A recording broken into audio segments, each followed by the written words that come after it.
Hello ನಮಸ್ಕಾರ ಎಲ್ಲರಿಗೂ welcome back to my channel Shilpa's home dairy.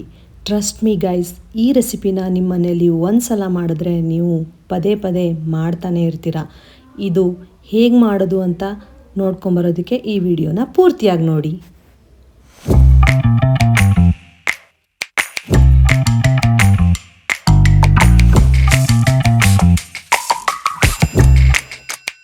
Palak corn PAN cakes ಮಾಡೋದಕ್ಕೆ ನಮಗೆ ಬೇಕಾಗಿರೋದು ಸ್ವಲ್ಪ ಜೀರಿಗೆ, 2 ಮೆಣಸಿನಕಾಯಿ, 2 ಸ್ಪೂನ್ ಗೋಧಿ ಹಿಟ್ಟು, 2 ಸ್ಪೂನ್ ಅಕ್ಕಿ ಹಿಟ್ಟು ಮತ್ತು 2 ಸ್ಪೂನ್ ಬೇಸನ್, ಜೊತೆಗೆ ಸ್ವಲ್ಪ ಪಾಲಕ್ ಸೊಪ್ಪು. ಇಲ್ಲಿ ಕಾರ್ನನ್ನು ನಾನು ಬೇಯಿಸ್ಕೊಳ್ತಾ ಇದ್ದೀನಿ.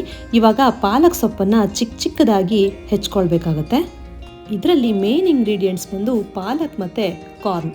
ಪಾಲಕ್ ಮತ್ತು ಕಾರ್ನ್ ಕಾಂಬಿನೇಷನ್ ಮಾತ್ರ ಸೂಪರ್ ಆಗಿರುತ್ತೆ. ಇದನ್ನು ನಿಮ್ಮ ಮನೇಲಿ ಒಂದು ಸಲ ಟ್ರೈ ಮಾಡಿ, ನಿಮ್ಮ ಮಕ್ಕಳಿಗೆ ತುಂಬಾ ಇಷ್ಟ ಆಗುತ್ತೆ. ಇವಾಗ ಪಾಲಕ್ ಸೊಪ್ಪನ್ನು ಚಿಕ್ಕದಾಗಿ ಹೆಚ್ಕೊಂಡಿಟ್ಕೊಂಡಿದ್ದೀನಿ. ಈ ಕಾರ್ನನ್ನು ಬೇಯಿಸ್ಕೊಂಡು ಅದನ್ನು ತಣ್ಣಗಾದ ಮೇಲೆ ಸ್ವಲ್ಪ ಪ್ಯೂರಿ ಮಾಡ್ಕೊಳ್ಬೇಕಾಗತ್ತೆ. ಕಂಪ್ಲೀಟಾಗಿ ನುಣ್ಣಗೆ ಪ್ಯೂರಿ ಮಾಡ್ಕೊಳ್ಬೇಡಿ. ಸ್ವಲ್ಪ ಕಾರ್ನ್ ಗ್ರೈಂಡ್ ಆಗಿಬಿಟ್ಟು ನಾನು ತೋರಿಸಿರೋ ಟೆಕ್ಸ್ಚರ್ಗೆ ಬಂದರೆ ಅಷ್ಟೇ ಸಾಕು. ನೋಡಿ, ಇವಾಗ ಇದನ್ನು ಗ್ರೈಂಡ್ ಮಾಡ್ಕೊಂಡಿದ್ದೀನಿ. ಇವಾಗ ಎಲ್ಲ ಇಂಗ್ರೀಡಿಯೆಂಟ್ಸ್ನ ಮಿಕ್ಸ್ ಮಾಡ್ಕೊಳ್ಳೋ ಟೈಮ್. 2 ಸ್ಪೂನ್ ಅಕ್ಕಿ ಹಿಟ್ಟು, 2 ಸ್ಪೂನ್ ಗೋಧಿ ಹಿಟ್ಟು ಮತ್ತು 2 ಸ್ಪೂನ್ ಕಡಲೆ ಹಿಟ್ಟು. ನೀವು ಇದರಲ್ಲಿ ಯಾವುದನ್ನು ಬೇಕಾದರೂ ಸ್ವಲ್ಪ ಹೆಚ್ಚು ಕಡಿಮೆ ಹಾಕ್ಕೊಳ್ಬೋದು. ನಿಮಗೆ ಯಾವುದು ಇಷ್ಟ ಆಗುತ್ತೆ ಅದನ್ನು ಸ್ವಲ್ಪ ಜಾಸ್ತಿನೇ ಹಾಕ್ಕೊಳ್ಬೋದು. ಖಾರಕ್ಕೆ ಅನುಗುಣವಾಗಿ ಹಸಿಮೆಣಸಿನ್ಕಾಯಿನ ಈ ಥರ ಚಿಕ್ಕದಾಗಿ ಕಟ್ ಮಾಡ್ಕೊಂಡು ಆ್ಯಡ್ ಮಾಡ್ಕೊಳ್ತಾ ಇದ್ದೀನಿ. ಸ್ವಲ್ಪ ಜೀರಿಗೆ ಮತ್ತು ಲಾಸ್ಟಿಗೆ ನಾನು ಕಟ್ ಮಾಡಿಟ್ಕೊಂಡಿರೋ ಪಾಲಕನ್ನು ಸೇರಿಸ್ಕೊಳ್ತಾ ಇದ್ದೀನಿ. ಇದನ್ನೆಲ್ಲ ಆ್ಯಡ್ ಮಾಡ್ಕೊಂಡಾದ್ಮೇಲೆ ಕಾರ್ನ್ ಏನು ಪ್ಯೂರಿ ಮಾಡಿಟ್ಕೊಂಡಿದ್ವಲ್ಲ ಅದನ್ನು ಕೂಡ ಆ್ಯಡ್ ಮಾಡ್ಕೊಳ್ಬೇಕಾಗತ್ತೆ. ಇದಕ್ಕೆ ಜಾಸ್ತಿ ನೀರನ್ನು ಸೇರಿಸ್ಕೊಳ್ಬೇಡಿ, ಸ್ವಲ್ಪನೇ ನೀರನ್ನು ಸೇರಿಸ್ಕೊಂಡ್ಬಿಟ್ಟು ಪ್ಯಾನ್ ಕೇಕ್ಸ್ ಇರುತ್ತಲ್ಲ ಆ ಥರ ಅದ್ರ ಕನ್ಸಿಸ್ಟೆನ್ಸಿ ನೋಡ್ಕೊಂಡ್ಬಿಟ್ಟು ನೀವು ನೀರನ್ನು ಆ್ಯಡ್ ಮಾಡ್ಕೊಳ್ಳಿ. ರುಚಿಗೆ ತಕ್ಕಷ್ಟು ಉಪ್ಪನ್ನು ಹಾಕ್ಕೊಳ್ಳಿ. ಇವಾಗ ಎಲ್ಲದನ್ನು ಸ್ವಲ್ಪನೇ ನೀರು ಸೇರಿಸ್ಕೊಂಡ್ಬಿಟ್ಟು ಚೆನ್ನಾಗಿ ಮಿಕ್ಸ್ ಮಾಡ್ಕೊಳ್ತಾ ಇದ್ದೀನಿ. ಆ್ಯಕ್ಚುಲಿ ಇದನ್ನು ನಾನು ಮಕ್ಕಳಿಗೋಸ್ಕರ ಮಾಡಿದ್ದು. ಮಕ್ಕಳಿಗೂ ತುಂಬ ಇಷ್ಟ ಆಯಿತು. ನಾವು ಟೇಸ್ಟ್ ಮಾಡಿದ್ಮೇಲೆ ನಮಗೂ ತಿನ್ನಬೇಕು ಅಂತ ಅನಿಸ್ತು. ನಾನು ಆ್ಯಕ್ಚುಲಿ ಈ ವಾರದಲ್ಲಿನೇ ಆಲ್ರೆಡಿ 2-3 ಸಲ ಈ ರೆಸಿಪಿಯನ್ನು ಮಾಡಿದ್ದೀನಿ. ಇದು ಮಾತ್ರ ನನಗೆ ತುಂಬಾ ಇಷ್ಟ ಆಯಿತು ಮತ್ತು ಅಷ್ಟು ಸಖತ್ತಾಗಿತ್ತು. ನೀವು ಕೂಡ ನಿಮ್ಮ ಮನೆಯಲ್ಲಿ ಒಂದು ಸಲ ಟ್ರೈ ಮಾಡಿ ಹೇಗಾಗಿದೆ ಅಂತ ಕಮೆಂಟ್ ಬಾಕ್ಸಲ್ಲಿ ತಿಳಿಸಿ. ಇನ್ನೂ ಈ ಥರ ಚೆನ್ನಾಗಿರೋ ರೆಸಿಪೀಸ್ ನೋಡಬೇಕಂದ್ರೆ ನನ್ನ ಚಾನಲ್ಗೆ ಸಬ್ಸ್ಕ್ರೈಬ್ ಮಾಡ್ಕೊಳ್ಳಿ ಆಯಿತಾ.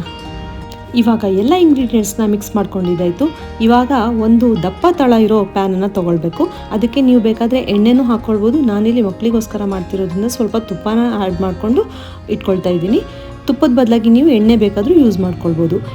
ಆಮೇಲೆ ಈ ಮಿಕ್ಸ್ಚರ್ ಇದೆಯಲ್ಲ, ಇದನ್ನು ದಪ್ಪ ಅಂದರೆ ಅಷ್ಟು ದಪ್ಪನೂ ಹಾಕಬಾರ್ದು, ಸ್ವಲ್ಪ ತೆಳ್ಳಗೂ ಆಗಬಾರ್ದು.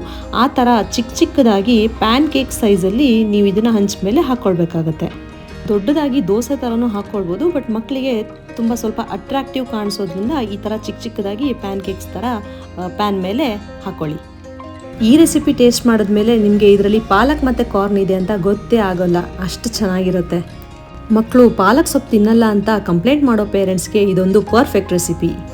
ಆಮೇಲೆ ಒಂದು ಲಿಡ್ಡನ್ನು ಕ್ಲೋಸ್ ಮಾಡ್ಕೊಳ್ಬಿಟ್ಟು ಒಂದು 2-3 ನಿಮಿಷ ಇದನ್ನು ಎರಡೂ ಕಡೆ ಕೆಂಪಗಾಗೋವರೆಗೂ ಬೇಯಿಸ್ಕೊಳ್ಬೇಕು. ನೋಡಿ, ಇದನ್ನು ಟರ್ನ್ ಮಾಡಿದ ತಕ್ಷಣ ಇದರ ಟೆಕ್ಸ್ಚರ್ ಎಷ್ಟು ಚೆನ್ನಾಗಿರುತ್ತೆ ಅಂದರೆ ನೋಡೋದಕ್ಕೆ ತುಂಬಾ ಚೆನ್ನಾಗಿರುತ್ತೆ ಮತ್ತು ತಿನ್ನೋದಕ್ಕೂ ಕೂಡ ಅಷ್ಟೇ ಚೆನ್ನಾಗಿರುತ್ತೆ. ಹೊರಗಡೆ ಕ್ರಿಸ್ಪಿಯಾಗಿ ಒಳಗಡೆ ಸಾಫ್ಟಾಗಿ ಈ ರೆಸಿಪಿ ಅಂತೂ ಎಲ್ರಿಗೂ ತುಂಬಾ ಇಷ್ಟ ಆಗುತ್ತೆ. ಈ ಥರ ಕೆಂಪಗಾಗೋವರೆಗೂ ಎರಡೂ ಕಡೆ ಫ್ರೈ ಮಾಡಿಕೊಂಡ್ರೆ ನಿಮ್ಮ ಪ್ಯಾನ್ ಕೇಕ್ಸ್ ರೆಡಿ ಆಗುತ್ತೆ. ಇದನ್ನು ನೀವು ಟೊಮೆಟೊ ಸಾಸ್ ಆಗಲಿ, ಶೇಜ್ವಾನ್ ಚಟ್ನಿ ಆಗಲಿ, ಇಲ್ಲ ಪುದೀನ ಚಟ್ನಿ ಆಗಲಿ ಯಾವುದ್ರ ಜೊತೆ ಬೇಕಾದರೂ ಸರ್ವ್ ಮಾಡ್ಬೋದು.